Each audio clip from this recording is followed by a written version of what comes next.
আচ্ছা, খালাতো বোনকে পছন্দ করি এবং ভালোবাসি। আমার খালাতো বোন আমাকে ভালোবাসে না, ভালোবাসে নাকি আমি জানি না, কিন্তু মাঝে মাঝে আমার খালাতো বোনের সাথে কথা বলি এবং আমি আমার খালাতো বোনকে বিয়ের প্রস্তাব দিয়েছি। আমার জানা মতে মাশাআল্লাহ, কে বললো রে, তুই নাকি রে? আচ্ছা বাবুরা, আমি আমার খালাতো বোনকে বিয়ের প্রস্তাব দিয়েছি। আমার জানা মতে খালাদের ফ্যামিলির সবাই আমাকে পছন্দ করে। আচ্ছা, খালু আমাকে পছন্দ করেন না। আমি আমার বাড়ি থেকে প্রস্তাব দিয়েছি, তারা বলছে আমার খালাতো বোন তাকে মাওলানা পাস করে, বাবারে বাবা, মাওলানা পাস করিয়ে বিয়ে দিবে, কনফার্ম জান্নাতি, মাশাআল্লাহ। আমি তো চাচ্ছিলাম এখনই বিয়ে করি। আমার জানা মতে আমার খালাতো বোন রাজি। এখন মূল কথা হচ্ছে সে কি করবে, এই হচ্ছে তার মূল প্রশ্ন। সে আদৌ বিয়ে করবে নাকি করবে না। Even the most interesting matter is সে তার বয়স, ঠিকানা, কয় নাম্বার সন্তান, তার বয়স কত, মেয়ের বয়স কত, 14 গোশ লিখে রেখে দিয়েছে এখানে। আচ্ছা, okay okay, let me share with you one thing. আমি আমি আমি আমি কোনো বিরক্তিকর কথা আপনাদেরকে বলতে চাই না। দেখেন, 1.5 ঘন্টা এতগুলো হাদিস বললাম, এত ঘটনা বললাম, আয়াত বললাম, তাওয়াক্কুল বললাম। দেখবেন, মাইন্ড করবেন না, এগুলো বেশি একটা ভাইরাল হবে না। এই যে প্রশ্ন পড়লাম, এইটাই কালকে কয়েক কোটি মানুষ দেখে ফেলবে। তার মানে বাঙালি ভালো জিনিস খায় না, যত আউল ফাউল সব বাঙালিরা খায়, ঠিক কিনা বলে? তবে যেহেতু সে প্রশ্ন করেছে, উত্তর দিচ্ছি। প্রথম কথা হচ্ছে, বিয়ের বয়স হয়েছে, বাপ মাকে বুঝাবা প্লিজ, মুঝে শাদি করনা है। ভালো ভালো বলছি, বিয়ে দিয়ে দাও। নয়তো যদি না মানো, যদি আমি দেখি আমার চরিত্র নষ্ট হচ্ছে দিন দিন, আমি সবাইকে বলবো বিয়ের জন্য যদি বাপ মা রাজি না হয়, নিজে বিয়ে করবা, পরে গিয়ে বাপ মাকে বলবা বিয়ে করে ফেলেছি, যা করতে চাও করো, আই ডোন্ট কেয়ার। এখন অনেক মুরব্বী আমার উপরে হয়তো অভিযোগ তুলবে, হুজুর আপনি যুবকদেরকে খারাপ দিকে মোটিভেট করছেন। মুরব্বী, একদমই নয়। আমি মনে করি জেনার চাইতে 1000 গুণ বেশি উত্তম সেই বাপ মাকে অমান্য করে বিয়ে করা, যে বাপ মা সন্তানের চরিত্র নষ্ট হচ্ছে দেখেও বিয়ে দিতে চায় না। তুমি আমার বাপ, তুমি আমার মা, তুমি দেখতেছো দিন দিন আমি মেয়েদের নেশায় আসক্ত হচ্ছি, আমি পার্কে যাচ্ছি, আমি প্রেম করতেছি, মেসেঞ্জারে, হোয়াটসঅ্যাপে, হোয়াট এভার ইট ইজ, আমি নষ্ট হচ্ছি। তুমি মা হয়ে যদি আমার দায়িত্ব নিয়ে না বোঝো, বাপ যদি আমাকে না বোঝে, কাউকে দরকার নাই, আমি ইমামকে নিয়ে বিয়ে করে ফেলবো যুবক ভাইরা। এটা বাধ্য হয়ে বললাম। কেন বললাম? আজকালকার সমাজে প্রেম করা সহজ, বিয়ে করা কঠিন হয়ে গিয়েছে। যখন বিয়ে করতে যাবেন, বলবে না যে বাবা তুমি কি নামাজ কালাম পড়ো, আগেই একটাই প্রশ্ন, तुम पैसे कितने कमाते हो पहले मुझे ये बताओ।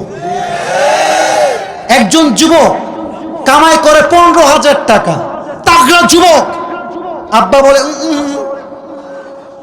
আর একজন 50,000 টাকা বেতন, মাথায় চুল টুল কিছু নাই, টাকলা। আরে এটাই দরকার আমার যুবক ভাই, আছে না নাই? এক বাপকে যুবক বলছে, আব্বা জান এই মেয়েটাকে কার সঙ্গে বিয়ে দিলেন, इसके सर पे तो बाल नहीं है। तो अब्बा बोलছে बेटा सर पे बाल नहीं है तो क्या हुआ, जेब में माल तो है ना। তার মানে কিছু বাপের কাছে মেয়ের জামাই হিসেবে চরিত্রবান জামাই নয়, টাকাওয়ালা জামাই তাদের জন্য বেস্ট অপশন হয়ে গিয়েছে, ঠিক না বলেন? তো যুবকের জন্য প্রথম কথা, বাবা আগে বাবা মাকে বোঝাও, আব্বা আম্মার দোয়ার মধ্যেই রয়েছে আসল বরকত।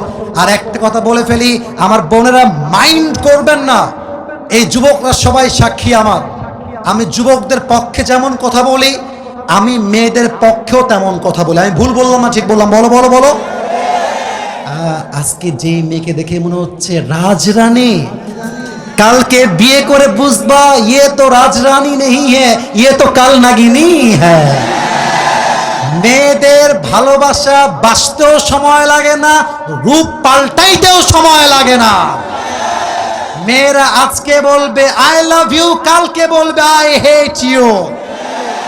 ইভেন আজকালকার মেয়েদের কাছে ভালোবাসার চাইতে, অনেস্টির চাইতে, চরিত্রের চাইতে বেটার অপশন মেয়েদের কাছে বেশি দামি হয়ে গিয়েছে। আজকে বলবে তোমাকে ছাড়া, কালকে আরেকজনকে দেখে wow this person is the better person than the first one. আরে এ তো আরো দেখতে সুন্দর, আরে এর তো টাকা আরো বেশি। প্রথম জনকে বলবে জান আমার না বাড়িতে কেউ মানছে না গো। এটার নাম হচ্ছে উপরে সদর ঘা, উপরে ফিটফার ভেতরে সদর ঘা। অতএব বাবু যাকে বিয়ে করছো একটু ভেবে চিন্তে করো। আজকালকার মেয়েরা বোরকা পরলে কিন্তু দিনদার হয়ে যায় না। যত পার্কে মেয়েরা প্রেম করে বেড়ায় তার 80% মেয়েরা বোরকাওয়ালিরাই প্রেম করে বেড়ায়। 3 নাম্বার কথা বলে শেষ করতে চাই, যেই মেয়ে তোমাকে রাগ করেছেন আপনারা? আচ্ছা আমি কি বানাই ভুল কোন কথা বলেছি প্রিয় ভাইরা? আচ্ছা আমার দিকে একটু তাকায় বলবেন এটা আমার মুখে কি? ডানে আওয়াজ বামে আওয়াজ না, এটার নাম কি? দাড়িতে আমাকে অসুন্দর লাগতেছে, আনস্মার্ট লাগতেছে, খ্যাত লাগতেছে। অনেক মেয়ে বলে দাড়িওয়ালা নাকি খ্যাত।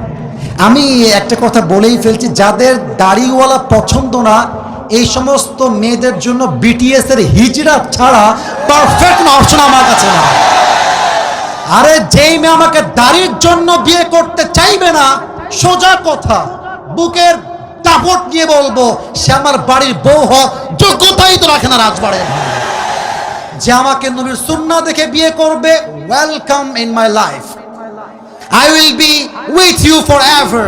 I will be there for you no matter what. তুমি আমাকে নবীর জন্য ভালোবাসবা, আল্লাহর জন্য ভালোবাসবা, অ্যাকসেপ্টেড। তুমি আমাকে টাকার জন্য ভালোবাসবা, তোমার মতো মেয়েকে আমি 2 পয়সা পরোয়া করি না যুবক।